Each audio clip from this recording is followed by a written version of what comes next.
पूरा विधेयक अगर कोई ध्यान से पढ़ेगा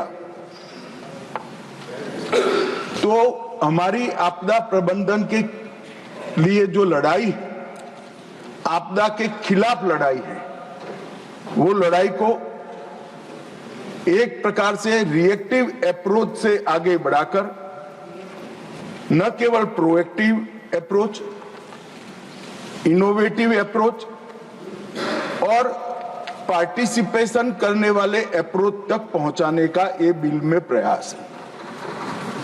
मान्यवर, आपदा जोखिम न्यूनीकरण के लिए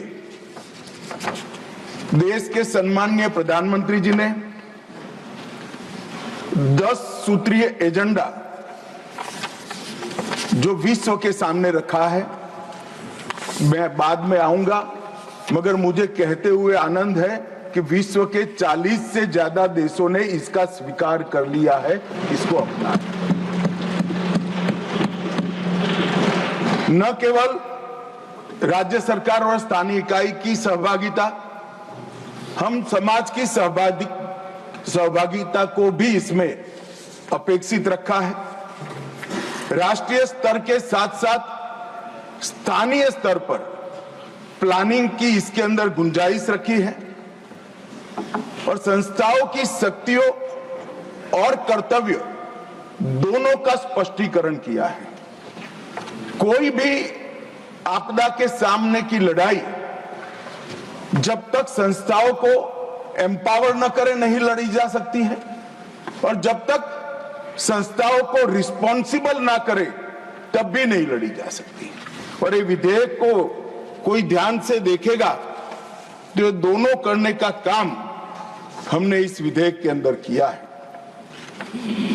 मान्यवर, हम सब जानते हैं कि आपदा का सीधा रिश्ता जलवायु परिवर्तन के साथ, तो आपदा न आए ऐसी व्यवस्था करने का सबसे अच्छा तरीका तो ये है कि जलवायु परिवर्तन को हम संभाल कर रखें, ग्लोबल वार्मिंग की चिंता करें।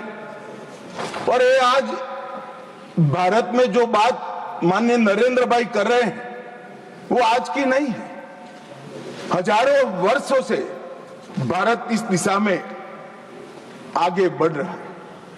यज्ञों से प्रकृति को अक्षुण्ण रखने की बात हो, या यजुर्वेद के अंदर वर्णित शांति पाठ, जिसमें शांति की जो कामना की है वो सिर्फ मानव तक नहीं रखी, पृथ्वी, जल, जड़ी बूटी, वनस्पति, पेड़ पौधे, पशु और वहां तक कि अंतरिक्ष तक की शांति की हम प्रार्थना करते हैं, क्योंकि जलवायु का संरक्षण। और ये हमारे यजुर्वेद के टाइम से, उस समय से, वेदकालीन समय से मनुष्य और प्रकृति का परस्पर संबंध को हमने स्वीकार किया है और हमारी सरकार वही परंपरा को आगे बढ़ाने का काम कर रही है।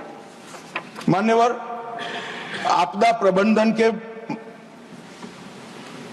बारे में भी हड़प्पन सभ्यता हो या सिंधु सभ्यता, सब जगह पुरानी नगर रचनाओं को देखते हैं तो आपदा प्रबंधन के बहुत विशिष्ट प्रयास इसके अंदर इंगित हुए मिलते हैं। मौर्य साम्राज्य को भी पहली हाइड्रोलिक सभ्यता का अब सब लोग इसको स्वीकार करते हैं।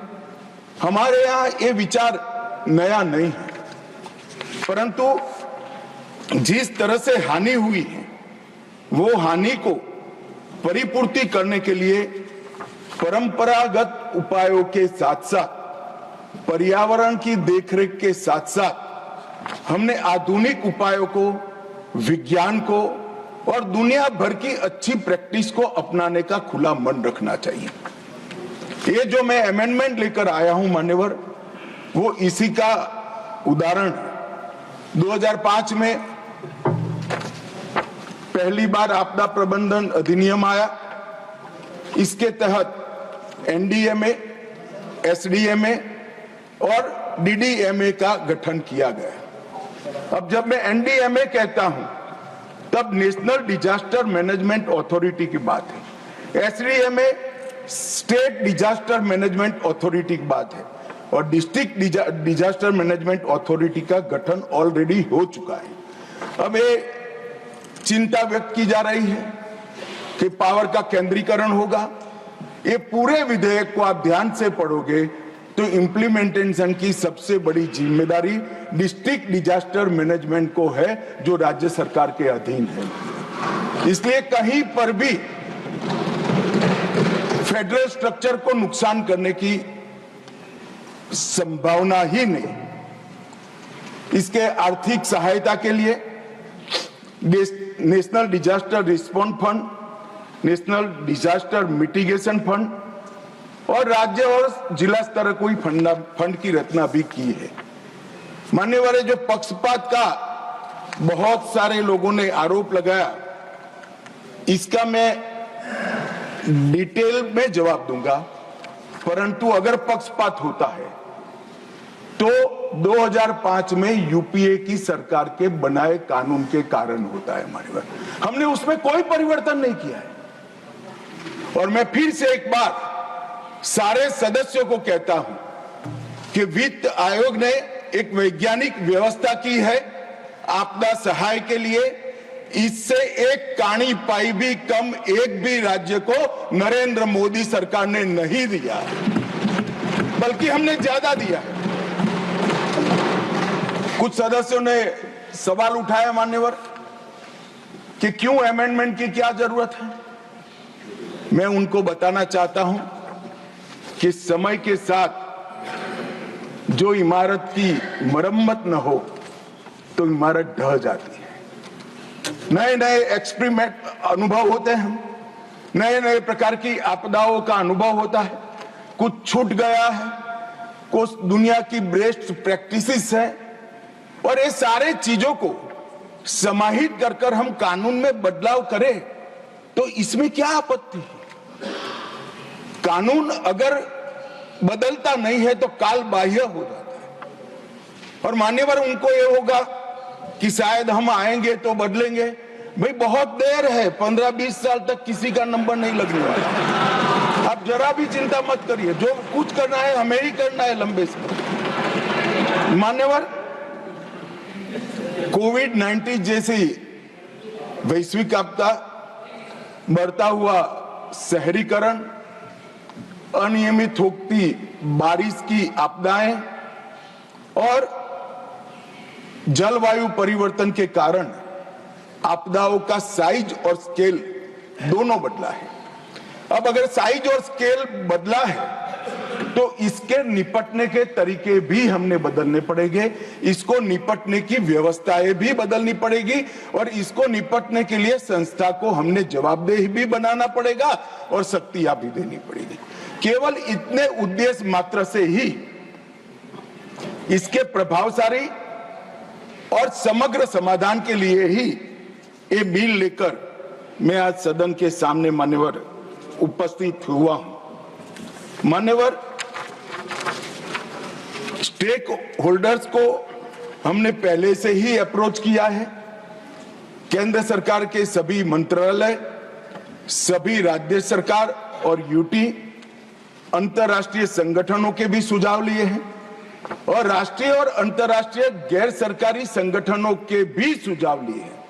और मैं यहां ये बताना चाहता हूं, हमें मिले हुए सुझावों में से 89% सुझावों को एक्सेप्ट कर एक समग्रता से ये बिल बना। मान्यवर, यहां राज्य सरकार का अपनी पार्टी का प्रतिनिधित्व करना कोई नई बात नहीं है, बुरी बात भी नहीं है, करना ही चाहिए। मगर कम से कम विरोध करते वक्त कहीं ये मेरी राज्य सरकार का सजेशन है या नहीं है, इतना तो देख लेते। आपने ढेर सारे ऐसे सजेशनों का विरोध किया है जो उनकी ही राज्य सरकार ने की है। मानिए, अब मैं एक एक कर सदस्यों को बुरा लगे इस तरह की कटु बात इस प्रकार के विषय में करना नहीं चाहता, मगर मेरा आग्रह है कि कम से कम सिर्फ बिल पढ़े बगैर मेरी पार्टी का स्टैंड क्या है, मेरी पार्टी की पॉलिसी क्या है, मेरी पार्टी की चुनी हुई सरकार की पॉलिसी क्या है, इसने क्या सजेशन किए हैं, इसको जरा देख ले तो एम्बेरसमेंट न हो।